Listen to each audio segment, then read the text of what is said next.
সাবেক সেনাপ্রধান আজিজ আহমেদ এবং পুলিশের সাবেক আইজি বেনজির আহমেদের অপরাধের ব্যাপারে সরকারের পক্ষ থেকে কোনো সুরক্ষা দেওয়া হবে না, এমনটাই জানিয়েছেন আওয়ামী লীগের সাধারণ সম্পাদক ওবায়দুল কাদের।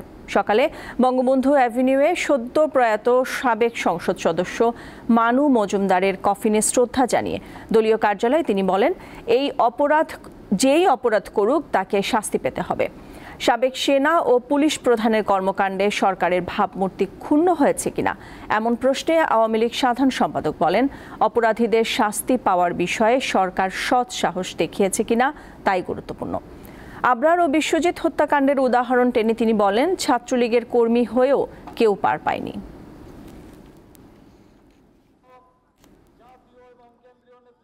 তিনি সাবেক আইজিপি আর সাবেক সেনাপ্রধান। আমাদের দেশের প্রচলিত আইনে অন্যায় যে করবে তাকে শাস্তির কাছে সমর্পণ করে। এখানে কোনো প্রকার সরকারের কাউকে প্রোটেকশন দেওয়ার বিষয় নেই।